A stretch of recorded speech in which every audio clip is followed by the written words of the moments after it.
बिस्मिल्लाहिर्रहमानिर्रहीम भी डालें उसमें। तो हमारी टीम थी, क्या नाम था उसका? Friends cricket club. कितना अच्छा नाम। लेकिन उसमें सारे जूनियर थे।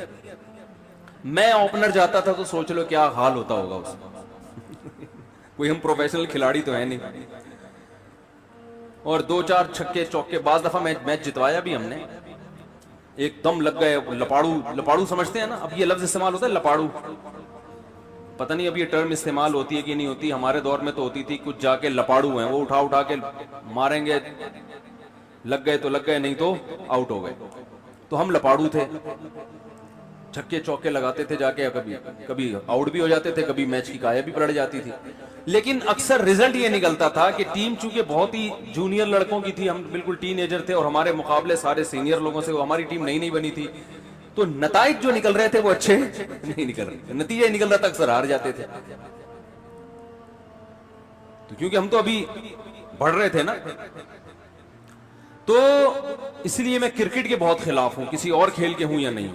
इसमें एक्सरसाइज तो कुछ भी नहीं है, टाइम वेस्टिंग बे इंतहा। तभी मैंने जब टूटा फूटा दीन की तरफ आया ना, तो सबसे पहले क्रिकेट को खैराबाद का कि ये नहीं खेलूंगा, सिवाय टाइम वेस्टिंग के कुछ भी हासिल नहीं। और वो भोंपू लेके बैठे रहते हैं, पौ पौ बजाते रहते हैं, वो छिछोरी हरकतें अलग। और इंसान की अखलाकियात भी खराब होती हैं, तबाह होती हैं। खेलो, कोई एक्सरसाइज हो बॉडी की, ऐसे खेल खेलो। तो अब मैंने ये टीम के जो कोच थे ना, हमारे कोच भी थे, देखो क्रिकेट में टिशन बाजियां चल रहा है। देखा नहीं, एक मैच जीतते हारते हैं तो 6-6 महीने उस पर तबसरे चल रहे होते हैं। एक्चुअली अगर वो यूं आता तो यूं कर लेता। हालांकि क्रिकेट तो एक गेंद बल्ले का नाम है, बाज दफा छक्का लग जाता है, बाज दफा नहीं लगता। बस इसमें कौन सा इतने ज्यादा 6-6 महीने बैठ के आप उसको कि भाई वो अगर उसकी परफॉर्मेंस यूं होती तो यूं होता है। और टीम के जैसे कोई कश्मीर फतह करने जा रहे हो, या ये कि बॉर्डर पे को फौजें आमने सामने लड़ रही हो। बिला वजह मीडिया ने एक बेकार तरीन चीज को बढ़ा चढ़ाकर, देखो ये इंसान को फैसला करना पड़ता है कि मैं कहीं धोखे में तो नहीं आ रहा।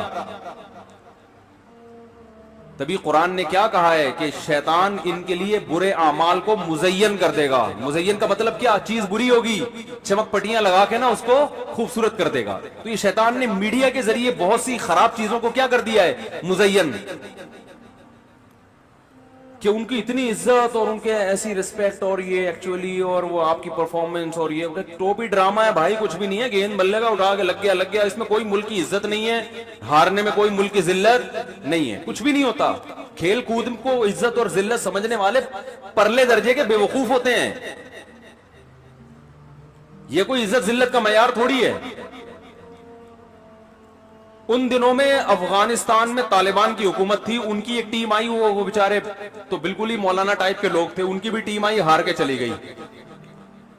तो लोग कहने लगे अफगानिस्तान क्या हो गया, बड़ा रुस्वा हो गया। मैंने उनसे कहा अफगानिस्तान से पंगा नहीं लेना, अफगानिस्तान से पंगा नहीं लेना। रशिया की मेरा ख्याल है कोई क्रिकेट टीम नहीं है, अगर होती या फुटबॉल की टीम भी होती, रशिया जब भी अफगानिस्तान से लड़वाता हमेशा रशिया जीतता। रशिया ने गलती यह की कि अपनी सुर्ख फौज भेज दी जो अमेरिका की टक्कर की थी। उसने कहा अफगानिस्तान के मैदान में बम बम खेलेंगे हम। आई बात समझ में? उसमें पिट के वापस गया कि नहीं गया? तो अफगानों के लिए फख्र करने की चीज ये नहीं है कि हम क्रिकेट में जीते, हम वो ये फख्र करें भाई हमने रशिया को शिकस्त दी है, 16 लाख इंसान कटवा दिए, मगर रूस के तसल्लुत को बर्दाश्त नहीं किया। ये है इज्जतदार लोगों की नजर में इज्जत। बाकी जाहिर है जिन्होंने अपनी परफॉर्मेंस को जंगों में लगाया हो वो क्रिकेट में तो हारेंगे, ये हारना उनकी खूबी है। वो फुटबॉल में भी हारेंगे, वो क्रिकेट में भी हारेंगे, वो वॉलीबॉल में भी हारेंगे, इसलिए कि वो सर्व से खेलना सीखे हैं। नहीं आ रही बात, वो सुपर पावर से खेलना सीखे हैं भाई। आप उनसे फटा करके देखो। आई बात हम बोले तुम भी कलाशिनकोफ लेकर आओ मैदान में, हम भी लेकर आएंगे, देखते हैं कौन जीतता है। तो इस चैलेंज को दुनिया कबूल करेगी नहीं। अमेरिका ने किया हुआ है, परेशान है कि क्या करूं मैं, कैसे निकलूं यहां से, क्या मुआहदा करूं।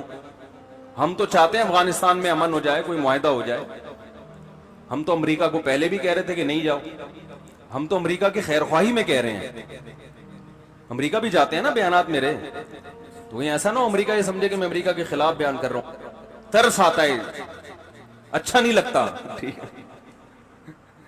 कि ऐसे लोग हैं जो खाने को रोटी नहीं है, जिनके पास पहनने को कपड़ा नहीं है, और आप 20 साल से उस मुल्क में घास खाने के अलावा आपको कुछ भी हासिल नहीं हो रहा। तो भाई निकलो, दूसरों को भी अमन मिलेगा, आपको भी अमन मिलेगा। आप सुपर पावर हो, आप क्या कर रहे हो यार, आप कुछ दूसरे काम करो जाके। आप अपना सुपर पावर होना जाया कर रहे हो। सवालिया निशान बन गया लोगों के, भाई तुम क्या कर रहे हो, 20 साल में तुम कुछ नहीं कर सके। तो अब निकलो, चाहे पतली गली से निकलो, चौड़ी गली से निकलो, लेकिन अब जाओ, इनको भी सुकून लेने दो और खुद भी क्या करो। ये नहीं हल होने वाला मसला अफगानिस्तान का। किसी के बाप, किसी मां ने वो बच्चा जना ही नहीं है जो अफगानिस्तान का मसला ताकत के जोर से हल करके दिखा दे। ये ऐसा हुआ ही नहीं है।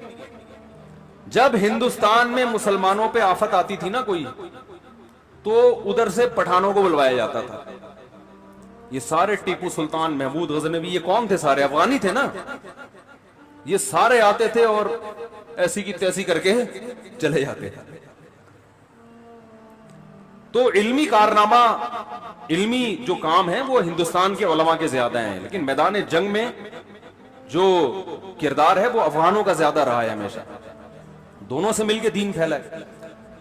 तो अमेरिका की मोहब्बत में मैं ये बात कहता हूं कि भाई अमेरिका से कुछ चाहिए कि यहां से क्या करें, निकल जाए, वरना बहुत ज्यादा नुकसान होगा।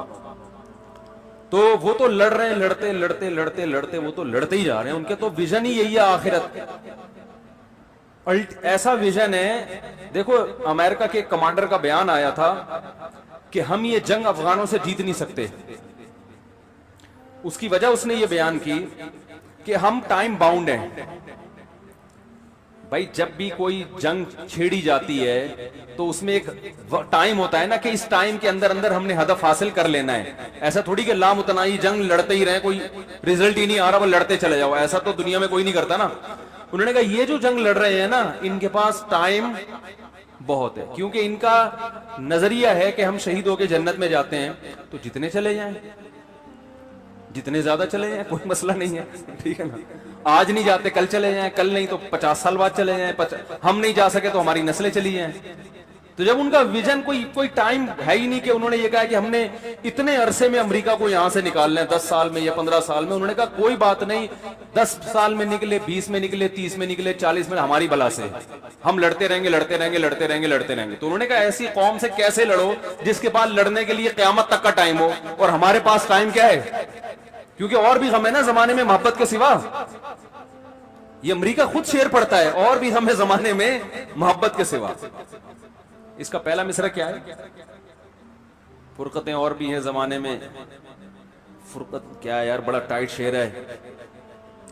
और भी हैं जमाने में, राहतें और भी हैं जमाने में, राहतें वसल के सिवा। हाँ, राहतें और भी हैं वसल की राह। वसल कहते हैं महबूब से मुलाकात।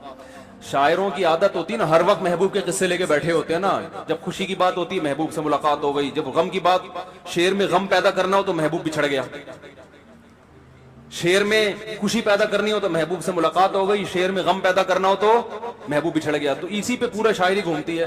तो एक शायर ने कहा कि भाई वसल कहते हैं मुलाकात, विसाल यानी महबूब से, तो कहते हैं राहतें और भी हैं, राहतें वसल के सिवा। हाँ, राहतें और भी हैं वसल की राहत के सिवा। राहतें यानी खुशियां महबूब से मुलाकात के अलावा भी जमाने में, और भी हम हैं जमाने में मोहब्बत के सिवा। वो शायरों वगैरह भी दूसरी बात भी कर लिया करो। तो अमेरिका भी यही कह रहा है कि यार और भी हम हैं जमाने में मोहब्बत के सिवा, यानी मोहब्बत से मुराद वो जो लड़ाई हो रही है, हमने और भी दुनिया में काम करने, यही थोड़ी है। तो ये तो उस वक्त रशिया ने अमेरिका को कहा था कि भाई आप आ रहे हो अपनी मर्जी से आ रहे हो, जाओगे अपनी मर्जी से नहीं, बड़ी मुसीबत बन गई है।